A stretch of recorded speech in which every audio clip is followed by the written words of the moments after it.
Picture this. Southern Iraq, early 2026. A drone hovers over an empty stretch of desert, its cameras capturing what the human eye cannot see. Beneath the sand lies something extraordinary.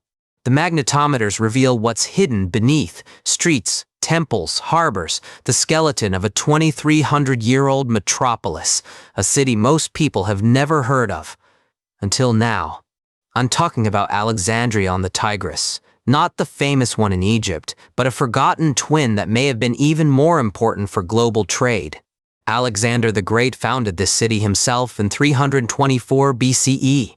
And for the next 500 years, it connected three of the greatest civilizations the world has ever known: Rome, India, China.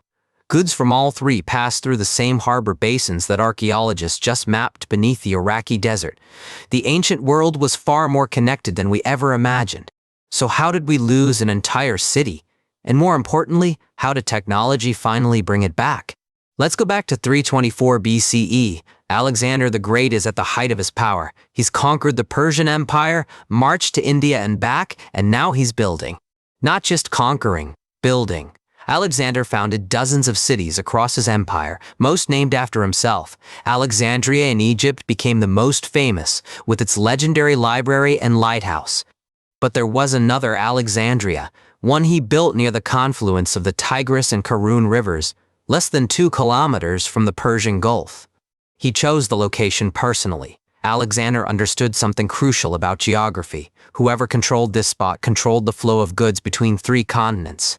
The city spanned 2.5 square miles, enormous for an ancient city, according to the lead archaeologists who mapped it. To put that in perspective, that's larger than ancient Pompeii, larger than most cities in the Roman Empire at its peak. But here's where history gets complicated. After Alexander died in 323 BCE, just 1 year after founding the city, everything he built started to fracture. His generals divided the empire. Wars erupted. Cities were sacked, rebuilt, renamed. Alexandria on the Tigris became Charax Spasinou, a name most people have never encountered. The city was devastated by floods and later restored by kings named Antiochus and Spasinou, according to classical sources. Classical sources recorded the city's founding and its restorations. Pliny the Elder described it based on even older accounts, proof that the city mattered to ancient historians. But despite these written records, nobody knew exactly where the city stood. The landscape had changed too dramatically over 2 millennia. Ships arriving from the Persian Gulf could transfer goods directly onto river transport moving north through Mesopotamia. It was the perfect junction of maritime and river trade. A branch of the Silk Road ran directly through here. The route connected Herat in Afghanistan through Susa to the city, then continued west to Petra in Alexandria in Egypt, before reaching Rome. This wasn't just a regional trading post. This was one of the most important commercial hubs in the ancient world, connecting Mesopotamia, India, Afghanistan, and China. Imagine goods from Han Dynasty China passing through the same harbor basins, the same streets where Roman merchants haggled and Indian sailors unloaded their cargo. For roughly 600 years, from 300 BCE to 300 CE, this city was a hub of global commerce. And then, it disappeared. The city declined after the 3rd century CE, when the Tigris River gradually shifted westward, leaving the once thriving port stranded far from both river and sea. Geography made the city. Geography killed the city. Without access to water, without access to shipping lanes, the commercial lifeline dried up. People left. Buildings collapsed. Sand buried the streets, and eventually even the name faded from memory. Alexandria on the Tigris became a footnote in ancient texts that scholars debated for centuries. Some scholars thought it was here, others argued it was there. For generations, the exact location remained a mystery. Until 2026, drone photography and magnetometer surveys revealed what the naked eye could never see: a grid-planned city with wide streets, large housing blocks, temple compounds, and workshops with kilns. The technology revealed canals, harbor basins, everything you'd expect from a major ancient port city. The lead archaeologist called it absolutely stunning. What makes this discovery remarkable isn't just that we found a lost city, it's that we found it without turning a single shovel of earth. The use of remote sensing technology. Drones and magnetometers enabled researchers to map an entire ancient metropolis in a region that's been difficult to access for decades. Southern Iraq has been off-limits to many archaeological teams for years. War, instability, limited resources, traditional excavation, almost impossible. But drones don't care about roadblocks. Magnetometers don't need permits to dig. Modern archaeology can read the past without disturbing it, and that's exactly what happened here. The discovery confirms references by ancient authors including Pliny the Elder, who described the city based on even older sources that no longer exist. Think about that for a moment. Writers 2,000 years ago described a city that was already ancient to them, and now we can see it, actually see it, from the sky. Alexander the Great personally selected the site in 324 BCE, building it near the confluence of the Tigris and Karun rivers, less than 2 kilometers from the Persian Gulf. He died the following year in Babylon, never seeing what his city would become, never knowing that it would outlast his empire by centuries. The city, later renamed Charax Spasinou, functioned as a major trade center connecting Mesopotamia, India, Afghanistan, and China from roughly 300 BCE to 300 CE. 600 years of continuous operation, longer than most modern nations have existed. This was no minor outpost. It was critical infrastructure for the ancient economy. Silk from China, spices from India, wine and olive oil from the Mediterranean, glass from Rome, all of it flowing through one city. The merchants who worked here would have seen goods from 3 continents pass through their warehouses. They were running a logistics operation on a global scale. And then the river moved. Such a simple thing, the Tigris shifting its course westward, and it ended everything. The Persian Gulf shore retreated, the river channel shifted miles away, and a city built for shipping suddenly had nothing to ship and nowhere to ship it.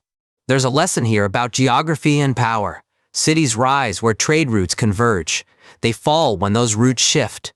Consider how many cities you know that exist because of geography, and how many might face similar fates as climate change redraws coastlines and shifts weather patterns. What happened to Alexandria on the Tigris could happen again. The discovery also challenges our assumptions about how isolated ancient civilizations were. They weren't. Trade networks connected people across vast distances. A merchant in this city could have handled silk woven in Chang'an, shipped it to a buyer in Rome, and returned with Mediterranean coral prized in Indian markets. The remote sensing technology that found this city represents a new era for archaeology in conflict zones and inaccessible regions around the world. How many other lost cities lie beneath deserts, beneath modern development, beneath centuries of accumulated earth? We're only beginning to find out. If you're fascinated by discoveries like this, consider following Archaeology Magazine and Heritage Daily. They were among the first to report this finding, and they'll cover future excavations. You might also explore Google Earth. Many archaeological sites are visible from satellite imagery if you know where to look. It's a way to connect with history from your own screen. The identification relies on matching archaeological evidence with fragmentary ancient texts. Some scholars had proposed different locations. This kind of debate is healthy. It's how archaeology progresses. The site's location in southern Iraq still presents challenges for preservation and further research. Political instability, limited funding, the sheer difficulty of working in the region. But this discovery proves that patience and technology can overcome obstacles. What seemed lost forever can be found if we develop new ways of looking. The technology revealed the complete urban layout, streets in a grid pattern, suggesting careful city planning consistent with Hellenistic urban design principles. This wasn't some organic settlement that grew randomly. It was designed, planned, built with purpose by people who understood that cities shape commerce and commerce shapes power. Alexander's vision was ambitious: create a network of cities that would connect his vast empire. Most of those cities are gone now, but the idea endured. If this story resonates with you, if you enjoy learning about discoveries like this, hit subscribe. We explore forgotten history every week, and there's always something new being unearthed. The Persian Gulf used to lap almost at the city's edge. Now it's dozens of kilometers away. That kind of geological change seems impossible until you remember. 2,000 years is nothing to a river.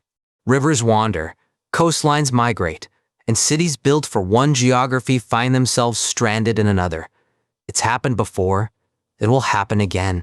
Consider exploring other lost cities connected to this trade network: Persepolis, Petra, Palmyra, each one tells part of the same story of ancient globalization. These weren't isolated monuments, they were nodes in a network. Alexandria on the Tigris connected to Persepolis, which connected to the mountain routes through Afghanistan, which connected to China. Remove one node and the whole network changes. When Alexandria on the Tigris fell, trade routes shifted. New cities rose, new powers emerged. The harbor basins revealed by magnetometer survey suggest the city could handle significant shipping, large vessels moving goods between the Gulf and the river systems of Mesopotamia. Ocean-going ships would offload here. Cargo would transfer to smaller riverboats heading up the Tigris toward Babylon, a perfect transshipment point, ancient logistics at its finest. And it worked for 600 years. Think about the thousands of shipments, the tens of thousands of merchants, the countless transactions that passed through those harbors. Alexandria on the Tigris wasn't just a city. It was a junction, a crossing point, a place where civilizations met, traded, and shaped each other. For centuries, we knew it existed. Ancient writers described it, but we couldn't find it. Now, thanks to drones and magnetometers, we can see what they saw from 1,000 feet up. Alexander's forgotten city isn't forgotten anymore. And in a world that sometimes feels disconnected, it's worth remembering. We've been linked across continents for longer than we knew. Until next time, keep exploring the past. There's always more to discover.